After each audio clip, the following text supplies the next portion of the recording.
Next on the rostrum is Mal Dorrington, Traffic Commissioner for West Midlands, and I'll just let you take the stage and take it away. Okay, hopefully I've not seen anyone in this room before me, so if I have, don't catch me afterwards. I've seen Charlie. So who am I? Well, as you probably know, because it says up there, I'm the Traffic Commissioner for the West Midlands, and I've been doing this role full-time for about 16 months now. And before that, I was a Deputy Traffic Commissioner since 2008, so 15 years. It means I've seen a lot of cases and I've seen a lot of operators, and I've got a good understanding, I think, of the main problems that people face. But I've got an even greater understanding because when I was a solicitor in practice, I did the same work as Caroline Evans here, just road transport regulatory. I did that for a long time, and that gave me a perspective of the difficulties that you face when you're called to a public inquiry and having to deal with it.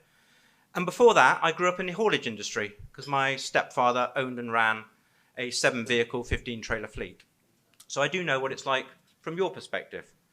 And that's important because it feeds into how I look at all the people that could come before me and actually do come before me. And so I thought today it'd be useful for A, not death by PowerPoint, because I don't do that, apart from that one, and B, to do a do's and don'ts. And these are the do's and don'ts of probably the most typical things that I get across my desk or in my PI room. And if you can take one thing from today that's useful to you, I think I've achieved something. I'm also going to do a view from the bench. These are my bugbears, and these are my own personal views on what you should be doing in relation to certain things. I've got some updates if we've got time, and then there's going to be a Q&A session at the end. So my first do's and don'ts are: do not assume anything at all. You're expected to know enough about the law and the procedures to discharge the undertakings on your license, and if you're a transport manager, to be effective in doing that. And that may be stating the blindingly obvious, but the number of people I see at inquiry who say, I didn't know, I didn't realise, and I didn't understand for the really obvious things is quite uncanny. So don't assume anything, get some knowledge. If you don't have that knowledge, go to Charlie, go on the DVSA website, go on the Traffic Commissioner's website, go on and do a course, do something, but get that basic knowledge. Now this concerns, the next one concerns operators and transport managers alike, which is do not take anything at face value, okay?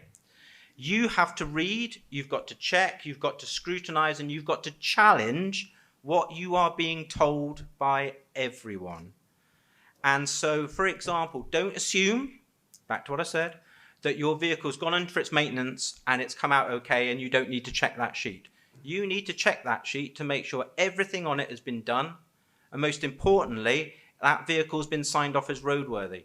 Because there's a lot of cases I see where when I go through the PMI sheets, there's no roadworthiness declaration. I can tell you as night follows day, if that declaration isn't signed, that vehicle is not deemed roadworthy. When you find weaknesses from your PMI sheets, either with your drivers not spotting defects that they should have done, undertake regular training. And I say this at most inquiries, your drivers are your weakest link. They will often do whatever they can to do the bare minimum to get the job done. And so you need to stay on top of your driver training, and in particular that they're doing proper walk-round inspections. That's a really big do, please. In that respect, review your driver defect reporting sheets against your maintenance sheets.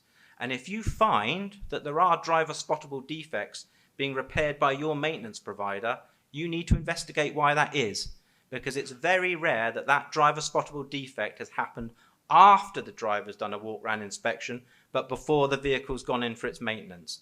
And it's a good indicator of whether or not your driver is properly checking your vehicle before it goes on the road.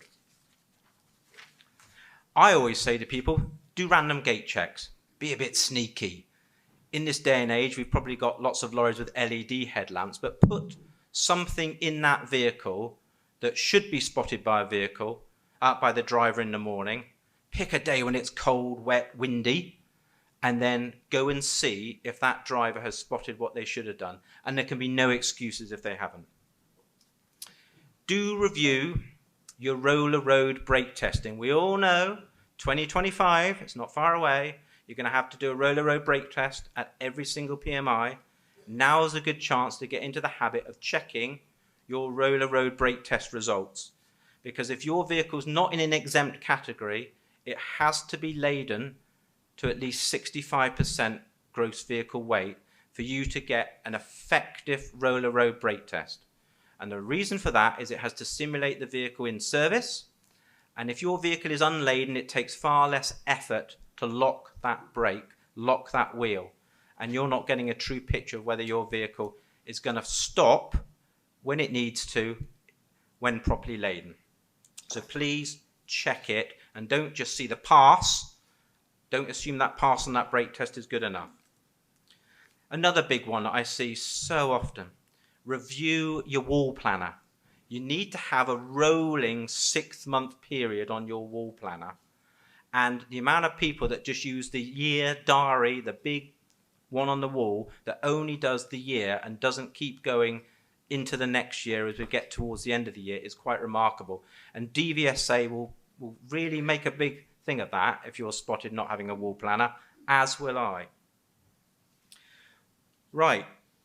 Don't sit on any post. I'm going to probably start to cross into what Caroline Evans went into, and I wasn't here, and I apologize if I am, but this is super important.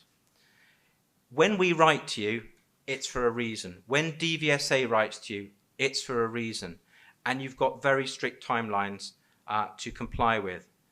And if you don't meet those timelines to respond, you're either going to get me asking DVSA to come and pay you an unannounced visit, or you're going to get a call to public inquiry, and then I'll be making a determination of whether you failed to cooperate with DVSA or my office, which you don't want.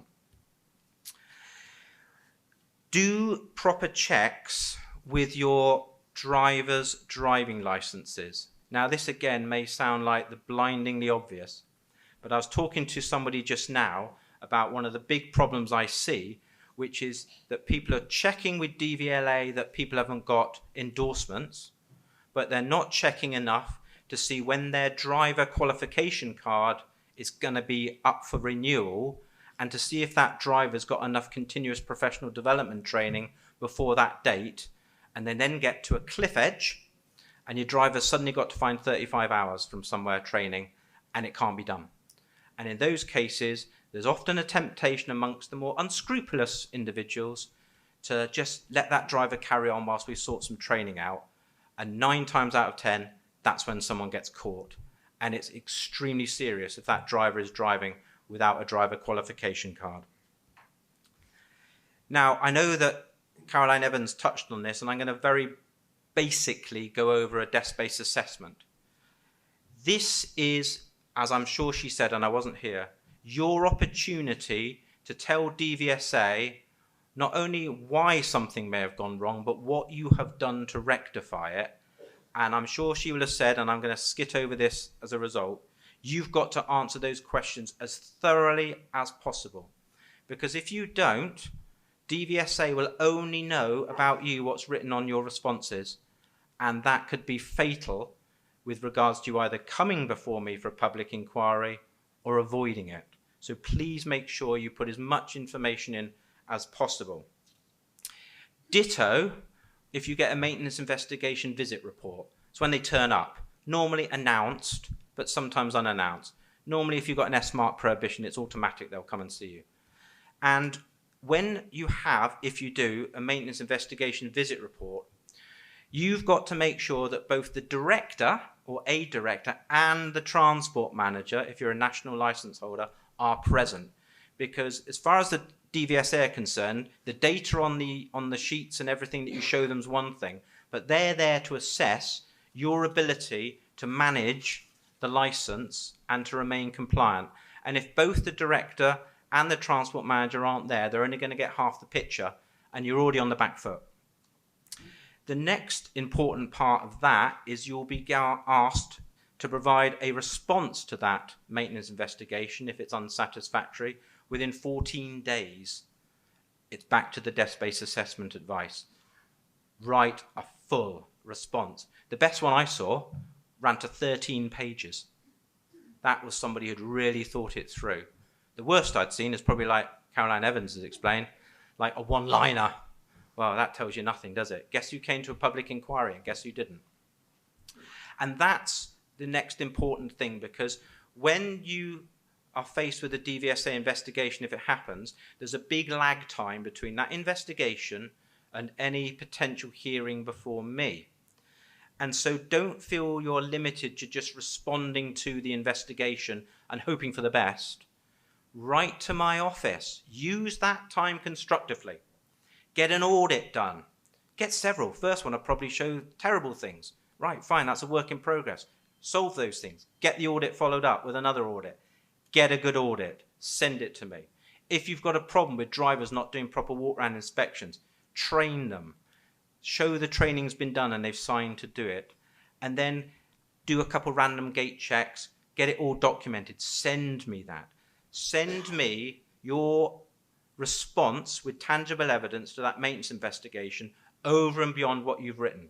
Because that, I can guarantee you, will often be the tipping point between me deciding to call an operator in or me deciding to deal with it by some other means, often by a warning and some form of undertakings. If the worst ever happened and you come to public inquiry, you're not coming for a cup of coffee and a chat. You're coming to see me and it's not going to be a nice day. The statistics I have in my office are that I revoke about 40% of all operators who come to their first public inquiry. I did at one point touch on 50%. So you've got a coin flip. And so with that in mind, use your time constructively if you're ever called in to deal with all of the things that are likely to be discussed and get that tangible evidence in support ready in time. Because those operators that don't sit on their hands, or transport managers, and do that, save their license. And they're the ones that walk away often with minimal, if any, regulatory action taken. Those operators who sit on their hands, including the transport managers, and they come before me and hope for the best, well, it's good night, God bless. That's the end of your license, I'm afraid. And they make up the statistics. So make those changes and get the evidence if you can, okay? Now, I'm going to move on to some of my views from the bench. And this is my reflection on the last just over a year in full-time in this area. So I'm going to talk first of all about unauthorised operating centres, and I've seen a lot of these. And it's my biggest bugbear. It's where you're parking your vehicles up, where you're not authorised to park them up, often out of convenience. I just want to draw your attention how serious it is. It's a criminal offence, and you don't have to even know that you've committed it to have committed it, just like speeding. And an operating centre means the place the vehicle is normally left when not in use. So we take that to mean where it's parked up overnight in the majority of cases.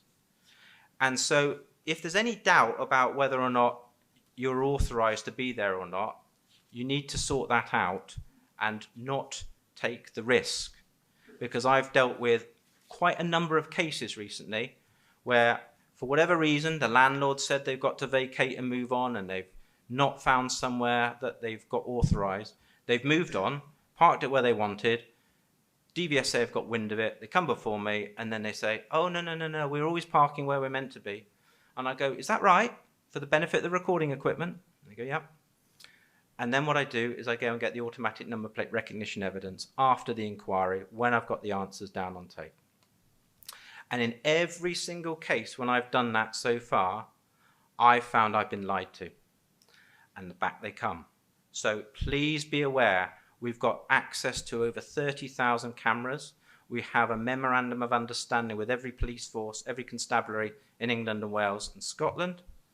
And we will find out if people are doing what they shouldn't do. We can even use under-road weighers to see if the vehicle's gone out full or empty and come back full or empty. We've got that sort of statistical evidence available.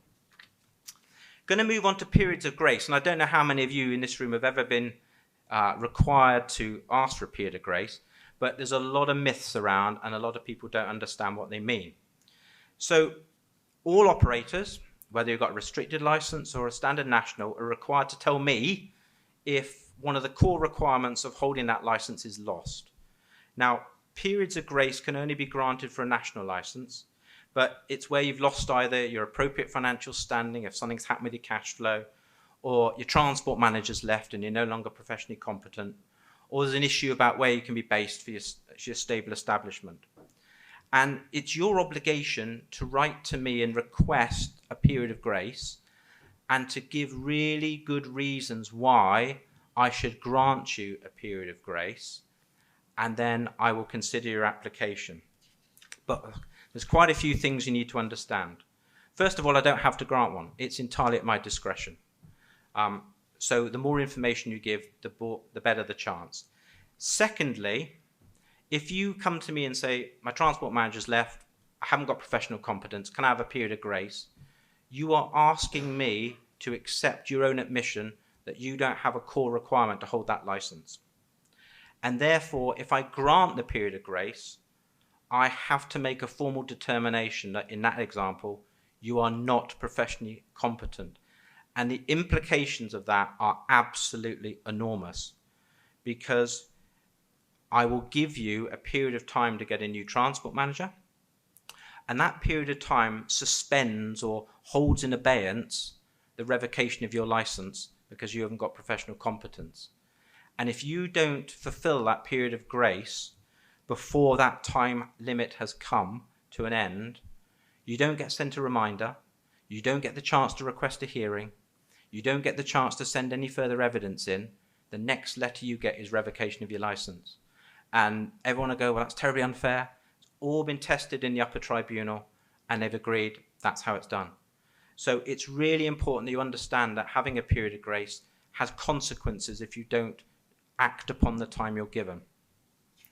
So that's the typical situation when you lose your transport manager, and you really need to act on that fast, because I'm dealing with a lot of cases at the moment where the time has been and gone, and those licenses are unfortunately having to come to an end. Now, when I decide whether or not I'm going to grant someone to operate under a period of grace, I have to follow what the upper tribunal says, because they're superior to me. And they've given guidance on when I should exercise my discretion. And they said there has to be some tangible evidence beyond mere hope and aspiration. And that's feeding into what I said earlier about more information. Tell me what you're doing to find a transport manager, or sort out your cash flow, or find a new premises. Tell me what you have done, what you are doing, and what you're going to do. Because if I've got that, that's enough, and I will always grant a period of grace where someone gives me enough information that I can think, yep, there's a good chance you're going to come through this and you're going to sort yourselves out. Going to touch on now self-employed drivers. Oh boy, this is a big subject at the moment. I bet there's a number of operators in this room who are going to feel a bit uneasy when I finish this part. I reckon so. So I'm going to give you a little bit of a history lesson. Back in 2004, there were some cases called EA scaffolding. And they basically decided in the upper tribunal, these are appeal cases, that the employer of a driver is the operator. That was the simplistic terms of it. And they had a very basic approach to that in those cases. But employment law has moved a long way on since then, and the nuances of it now are very different to back in 2004 when these cases were relevant. Now we've got other forms of employment like workers, gig economy, all of this. It's all a bit different. So it all came to a head in an upper tribunal appeal case called Bridgestep. It's actually Bridgestep and Tom Bridge. And it's now the lead case. And what happened there was that the operator didn't employ any drivers. The operator had a contract with lots of limited companies. And these were all the limited companies these drivers had set up for tax purposes because their accountant said it was a good idea. And then all the drivers worked underneath their own limited companies.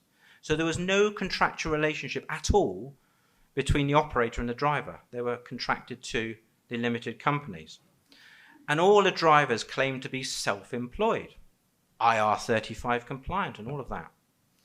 And the upper tribunal totally disagreed with this. And what they went on to say was that they agreed with the Road Haulage Association approach, as it was then, and said that unless they are owner-drivers, it is very rare indeed that a driver will be legally self-employed. That was the starting point.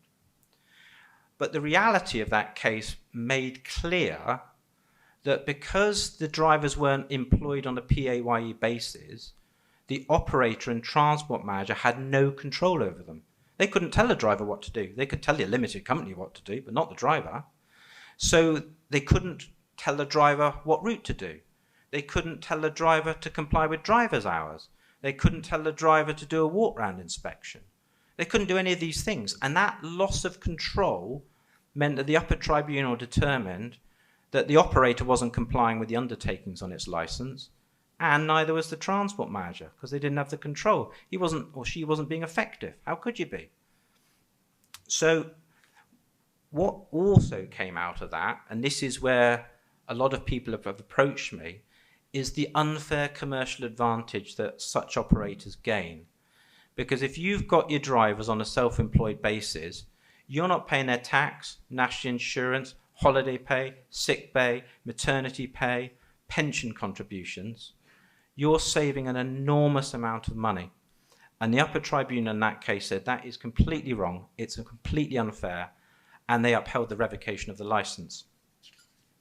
Now, I won't give you the big quote in it, but it said at the end, in short, the company and transport manager had abdicated their responsibility for ensuring that the transport operation was compliant and safe in order to save money.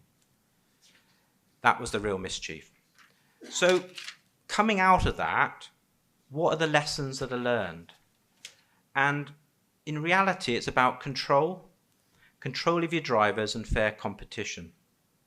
So employing drivers directly on a PAYE basis ensures control and fair competition. And the further you stray away from that, the greater risk you face for getting into trouble as an operator or a transport manager. The greater risk you get of somebody dopping you in it. I get lots of people dopping other operators in it, and they get investigated. Now, you say, well, what about agency drivers? That's absolutely fine. We don't have a problem with using people as agency drivers on short-term, occasional basis. That's what they're there for, peaks and troughs in your busy year. Big sicknesses, loss of drivers. Agency drivers are fine for short-term things, but they should never make a permanent part of your driver workforce. And as soon as they start to do that, bridge step starts to become quite relevant. But my accountant said, I can have self-employed drivers and save a fortune on IR35 compliant. So what? This is operator licensing, and bridge step's been clear. So have a think, if any of you are using lots of self-employed drivers, that there are significant risks attached, and get some advice if you think you need it. Going to move on now to the specific undertakings, the formal promises I often get. And this is really important. I talk to you about this, probably one of the last things I actually talk about. Most people in operation at some point or other will have to give a formal promise to the traffic commissioner to do something by a certain date. And normally it's by, for example, have an audit done by 1st of January 2024.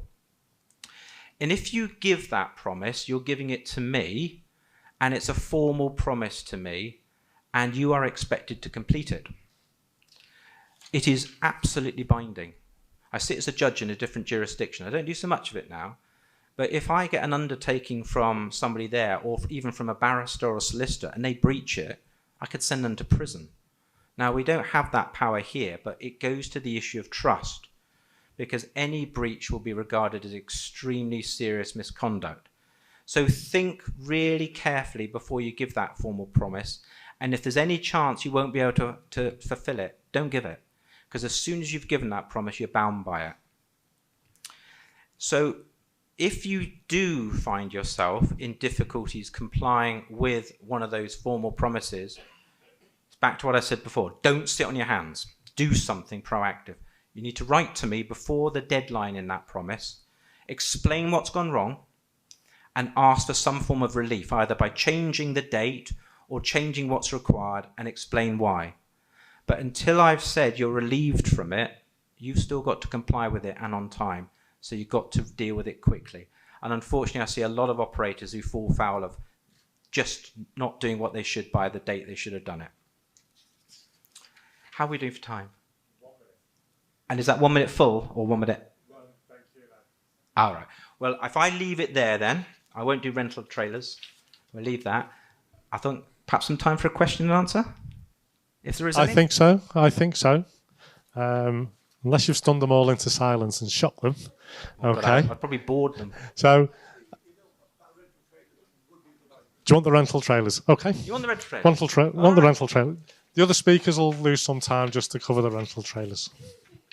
Rental vehicles and trailers. You get a double one here. Right. Okay, so it's all in the statutory documents, but I haven't cribbed it from that. This is my take on it. So it's a responsibility of the operator and the transport manager, or both, to ensure that any hired, leased or borrowed vehicle, which includes trailers, is in a roadworthy condition, okay, and has the necessary declaration and certifications when operated on the road. So you've got to get that, you've got to see it. And it's back to what I said earlier, don't assume anything, challenge, scrutinise, check. Make sure you know, not assume. So if the operator's got any doubt that a rental company has carried out the required level of inspection of the vehicle or trailer, then a first use inspection needs to be carried out before any operation of it. And DVSA refers to members of the British Vehicle Rental and Leasing Association and accepts inspections carried out by UKS accredited inspectors under that programme. I'm going to touch on, if I got 1 minute, one of the things that sometimes happens is that an operator will just pull third-party trailers, and they'll go along, particularly for work, where they'll pick up a trailer and take it to wherever, and it's not one of their trailers, it's always third-party. You are responsible for that trailer. It's the operator whose disc is in the window of the tractor unit that pulls that trailer that's responsible for it. And if your driver doesn't do a proper walk-around inspection of that trailer, or you think there's anything that may be wrong with that trailer, you shouldn't be pulling it. You are at real risk. And I had an operator recently, why this is relevant, they got 3 S-Mark prohibitions for their trailers. All third-party trailers, they were pulling them, they got the prohibition, it was their responsibility. And they came before me as a result, and they just kept their license. I think I suspended them for about 21 days. So any trailer, treat it as your own, you are responsible for it. Okay? Thank you. So, any questions? So we've got 2 similar. We'll come to this one first. Then we'll go to the silly question at the back. Okay. Thanks, Mr. Dorrington. I've got a question in regards to borrowed trailers. Borrowed trailers, yes. Specifically third party. Yes. In the past, I've worked for a large haulier, 100 vehicles, that ran an entire fleet on Amazon. Yes. I know from experience that Amazon are extremely reluctant to provide any evidence of maintenance, be it MOT certificates, previous defects, maintenance reports, and safety inspections. Yes. They referred us to a sticker on the bulkhead of the trailer as that confirmation. So much, doesn't it? What I proposed was a system where we would do a full walk-around check for every trailer, a standard practice. And because we pulled so many different trailers, upwards of 100 a day, I tried to set up an audit process where we would pick a selection of trailer numbers for that day out of the 100, just to ensure that everything on a percentage proportionate basis was in order. It would potentially be very helpful if we could get, as an industry, some sort of written communication from yourselves that we could present to Amazon. Well, you're not going to get that. Okay. Because we don't enter the arena. Amazon, I know, because half the world and his dog is doing Amazon work at the moment, are very strict on their T's and C's, particularly operators having no call to public inquiry as well. So it's a double whammy. And I go back to what I said, you treat the trailer as if it's your trailer and you do what could reasonably be expected of you to do at the time to ensure it's in a fit and serviceable, roadworthy condition. Now, it sounds to me that you're doing the best you can with the cards you're being dealt. In the past. In the past. Yeah. And I would say that that's probably about as much as you could do. There's always a risk. There's always a risk with trailers. There's always a risk taking any third-party trailer. But at least then you had, and I'm saying in the past tense because it was then, a paper trail that showed you were doing something and that you were doing it proactively, but always ensuring a first use walk-round inspection was done. And as long as that driver did a thorough first use inspection, you've probably done about as much as you could in that circumstance. I think DVSA would be quite sympathetic if something went wrong and you showed them that you weren't able to do any more than that. Thank you. Do you want your question? Hey. Now then, I had the pleasure of your company a couple of weeks ago on a Wednesday night, organised by a rival organisation. Other organisations are available. You, a member in the room who's suffering competition in moving vehicles, moving cars and so on. I remember the conversation. Yeah. There were quite a few people who came and see me about that. Yeah, and so they shouldn't. Good for them. The reason I'm here, I want to drill down, is I was one of the unfortunates, didn't get to talk to you afterwards. Okay. But I want something to tie back to members, because it's been an issue that we've raised a number of times of vehicles outside their ability, Yes. or the ability of the towing vehicle or the trailer Yes. or the driver or so on. You said in that meeting that if we had any information, we were to give it to you. Yes, email it to me. Now, with the greatest respect, can I ask, where's that going to go? What's that going to do? First of all, I'm going to tell you what I did after the RHA meeting. Okay.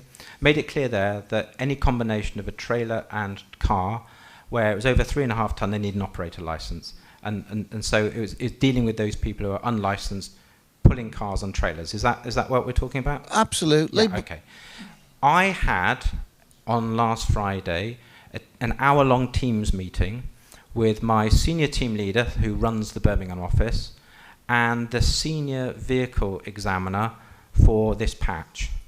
And I raised the subject with him and said I wasn't happy with the feedback I got at the RHA meeting and the perception that DVSA aren't doing enough to deal with this. And I said to him, I have made a personal request for evidence, and if it transpires that DVSA are not doing enough, I will raise it above regional level, and I go to the chief exec, Loveday Ryder. So what I have done is I've raised it formally with DVSA in that meeting. I have also made that request for evidence, if you've got it, and email it to me. And what I will then do with that evidence is I will pass it to the right person to investigate, but because it comes from me, they're likely to do what they're told. So if I have to pass that to DVSA and say I want this person investigated for unlicensed operation, okay, they will investigate. And what I also reminded the senior vehicle examiner of at that meeting is that the Driver and Vehicle Standard Agency's impounding memorandum of procedure changed in 2021. And what that change said is it doesn't matter if an operator or an unlicensed operator suddenly puts in an application for a license. If they don't have a license, you impound it.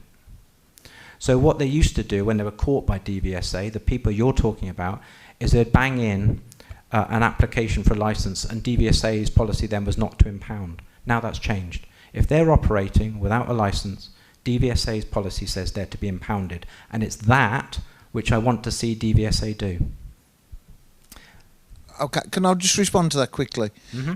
I would disagree from the point of view. I appreciate what you're saying is right, but I know that when some operators are pulled by DVSA, it tends to be an operation for something else, you know, roadworthiness, and the trailers they're pulling rarely come into question, you know, that's not the operator. DVSA have told me a number of meetings they haven't got the resources to investigate it, and the problem is that these people are outside of your remit. They're people who are unknown to you, who have no licence, so... They're not outside my remit. Well, they are as such, aren't they, from the point of view... I can make a request that they are impounded, and then it comes into my remit because they want to get the vehicle back, they have to come before me. But the old potato is when they get pulled in the DVSA roadside check, they just say it's for private use. Yeah. then they can start looking at the ANPR footage, and I can ask for that. And the private use, when they've got 5,000 journeys in a year, starts to be a bit incredulous. You're going to need more people in the Russian army to run that. I agree, it's resources, but I've done as much as I think I could do, and I will do as much as I can if people pass the evidence to me. But you're absolutely right, is DVSA are so thin on the ground, and they do prioritise, but they prioritise a request from me if I make it. How do we get your email? Or is it at what All right. Got my name on the board? Okay, yeah. Right, so it's miles.dorrington@otc.gov.uk. So my name, miles.dorrington@otc.gov.uk. And that's my direct work email address. What's your home one?